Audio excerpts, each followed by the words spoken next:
এমন এক জিনিস আছে পৃথিবীতে যা মানুষের চোখে দেবতার মতো মূল্যবান।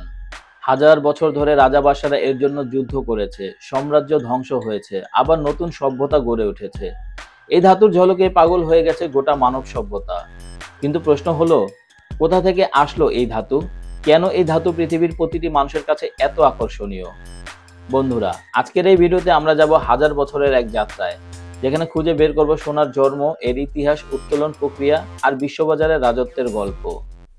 সো ওয়েলকাম বন্ধুরা, ছায়াজাল ইউটিউব চ্যানেলের নতুন আরেকটি এপিসোডে আপনাকে স্বাগতম। আপনি যদি এখন আমার চ্যানেলটিকে সাবস্ক্রাইব করে না থাকেন, এখনই সাবস্ক্রাইব করে নিন এবং পাশে থাকা বেল আইকন প্রেস করুন, যাতে আমার চ্যানেলে নতুন কোনো ভিডিও আপলোড হলে আপনি মিস না করেন। আপনি কি জানেন, সোনা পৃথিবীতে তৈরি হয়নি? বিজ্ঞানীরা বলেন প্রায় 450 বিলিয়ন বছর আগে বিশাল নক্ষত্র বিস্ফোরণে সোনার সৃষ্টি হয়। এই বিস্ফোরণে নক্ষত্রের কেন্দ্রের তাপমাত্রা এতটাই বেড়ে যায় যে সেখানে তৈরি হয় ভারী ধাতু, যেমন স্বর্ণ, প্লাটিনাম, ইউরেনিয়াম। পরে এই ধূলিকণা আর ধাতব অংশ ভেসে আসে মহাবিশ্বে, একসময় পৃথিবীর সঙ্গে মিশে যায়। অর্থাৎ আমরা যে সোনার আংটি পরে আছি তার উৎপত্তি আসলে কোটি কোটি বছর আগের এক মৃত নক্ষত্রে। ভাবতে পারছেন, আমাদের হাতে থাকা গয়না হয়তো একসময় মহাকাশের অংশ ছিল। ইতিহাস বলে মানুষ প্রায় 5000 বছর আগে প্রথম সোনাকে চিনেছিল। প্রাচীন মিশরের নীল নদীর তীরে কৃষকরা নদীর বালিতে ঝলমলে কিছু টুকরা দেখতে পায়। তারা ভেবেছিল এটা দেবতাদের আশীর্বাদ।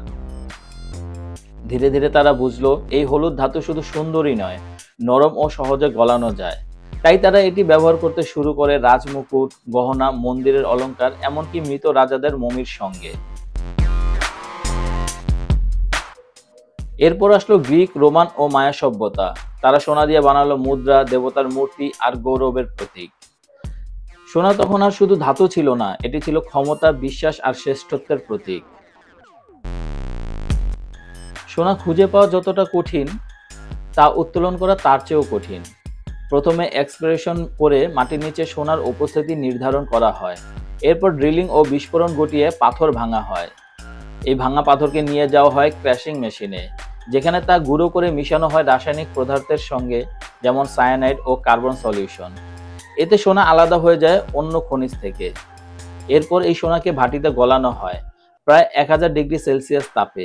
সেখান থেকে তৈরি হয় খাঁটি স্বর্ণ, 24 ক্যারেট গোল্ড বার। ভাবুন তো, এই এক টুকরো সোনা তৈরি করতে কত মানুষ, মেশিন আর সময় লাগে। উত্তোলনের পর শুরু হয় আন্তর্জাতিক ব্যবসা। সুইজারল্যান্ড হলো বিশ্বের সবচেয়ে বড় সোনা রিফাইনিং ও রপ্তানিকারক দেশ। সারা পৃথিবীর খনি থেকে সোনা প্রথমে আসে সুইজারল্যান্ডে। এখানে তা বিশুদ্ধ করে পাঠানো হয় বিশ্বের বিভিন্ন দেশে। ভারত হলো সবচেয়ে বড় ক্রেতা, বছরে প্রায় 700 টন সোনা আমদানি করে। ভারতের সংস্কৃতিতে সোনা শুধু গয়না নয়, এটি আস্থার প্রতীক, উৎসব ও বিয়ের অবিচ্ছেদ্য অংশ। অন্যদিকে আমেরিকা ও চীন সোনাকে ধরে রাখে অর্থনৈতিক রিজার্ভ হিসেবে, কারণ সোনা হলো এমন এক সম্পদ যার দাম সময়ের সঙ্গে কমে না, বরং বাড়তেই থাকে। বিজ্ঞানীরা এখন ভাবছেন ভবিষ্যতে হয়তো চাঁদ বা গ্রহাণু থেকে সোনা আনা সম্ভব হবে। ইতোমধ্যে কিছু কোম্পানি স্পেস মাইনিং নিয়ে কাজ করছে। কিন্তু প্রশ্ন হলো, সোনার দাম কি তাতে কমে যাবে? সম্ভবত না, কারণ সোনার মূল্য শুধু এর বিরলতায় নয়, এর বিশ্বাসে। যতদিন মানুষ থাকবে ততদিন ঝলমলে এই ধাতু থাকবে তার রাজত্বে, রাজাদের মুকুটে, ব্যাংকের বোল্টে আর আমাদের আঙুলের আংটিতে। সোনা শুধু ধাতু নয়, এটি মানব ইতিহাসের সবচেয়ে বড় লোভ, প্রেম আর প্রতীক। এই ভিডিওটি ভালো লেগে থাকলে ছায়াজাল চ্যানেলটি সাবস্ক্রাইব করে পাশে থাকুন, কারণ আমরা প্রতিটি ভিডিওতে খুঁজে বের করি পৃথিবীর অজানা ইতিহাসের গল্প।